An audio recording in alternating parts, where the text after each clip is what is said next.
Story time with Mr. Beat. How it be? I'm Mr. Beat.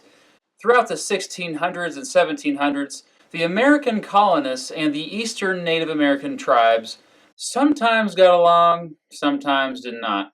Although Native Americans, you know what, I'm just going to say Indians, that's a lot easier to say.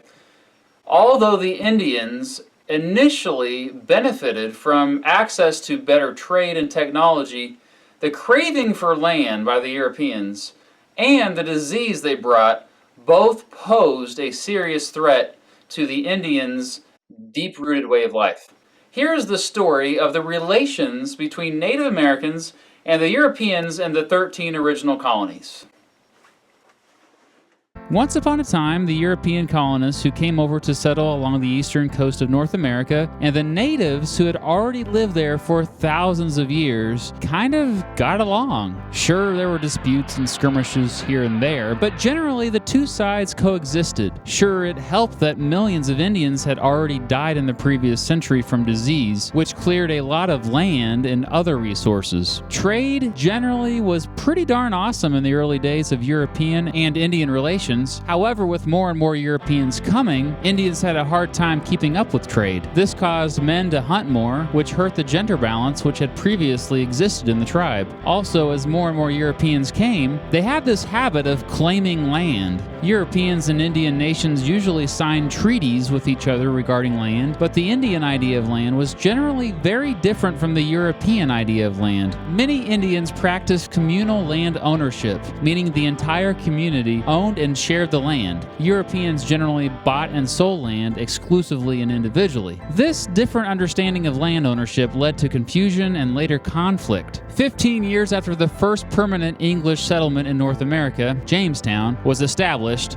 it was attacked by Powhatan Indians who had had enough. They took out 347 colonists, almost destroying the entire settlement. The surviving colonists retaliated. Thus, things went back and forth for quite a while. During the 1630s, in the Pequot War, the Pequot tribe fought Puritans trying to start a colony in Connecticut. The Puritans had formed alliances with rival tribes, the Narragansett and the Mohegan tribes, and defeated the Pequot. European and Indian alliances became quite common. Remember, there were hundreds of different Indian nations across North America at the time. It'd be silly to assume they all got along. Remember the Pilgrims? Remember how the Wampanoag chief Massasoit peacefully coexisted with the Pilgrims, and they even shared a nice feast? Okay, watch my Pilgrims video if you forgot, dadgummit. Anyway, Massasoit had a son named Metacomet, who the Puritans called King Philip. When more and more Europeans encroached or intruded on their territory and disrespected their rights, Metacomet lost faith in peaceful relations. In 1675, in what became known as King Philip's War, Metacomet united Indian tribes to attack the Puritans of Plymouth Colony. Historians consider the war the deadliest in the history of European settlement in North America in proportion to the population. In a little over 1 year, 12 of New England's towns were completely wiped out. The region's economy was destroyed, and 1/10 of all military-aged men were killed. While it devastated the Puritans, it nearly ended the existence of the Wampanoag Nation and their allies. Metacomet himself was killed in the war.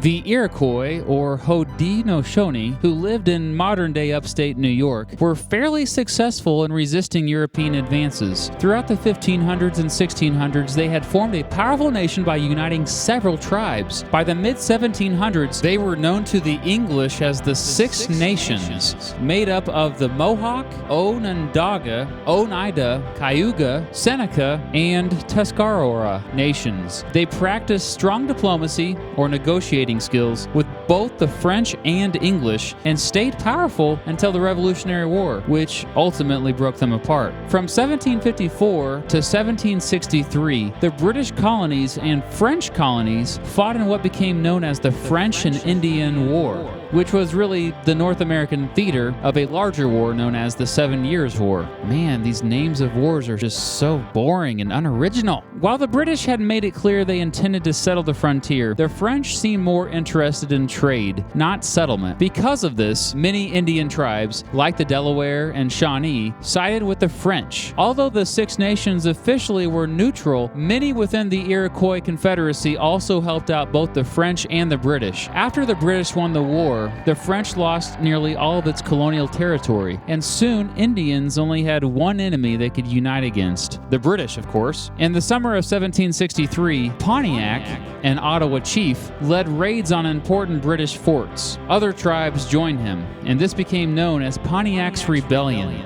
The Shawnee chief known as Cornstalk led similar attacks in Western Virginia. The Ottawa and Shawnee weren't messing around. They managed to capture all British forts west of the Allegheny Mountains except Detroit, Fort Pitt, and Fort Niagara. The British, though, had the most powerful military in the world and fought back and defeated most resistance. However, fearing more tension between Indians and settlers, Britain's King George III issued the Proclamation of 1763, prohibiting settlement west of the Allegheny Mountains. This proclamation had actually been in the works since before Pontiac's rebellion, but now it was more justified. As justified as it was, many colonists, like this crazy rebel dude named George Washington, simply ignored it, settling west of the proclamation line anyway. I think you know where this story is going. By the American Revolution, a similar pattern had emerged time and time again. Treaties would be drawn between colonists and Indians, promising the Indians that colonists would respect their land rights and respect their sovereignty, yet time and time again, colonists would break their promises and violate the treaties. New treaties would be drawn, and the process would repeat and repeat until eventually, after the United States had been established, Indians were simply pushed onto smaller and smaller reservations of mostly less desirable land. It's a tragic story, and we must never,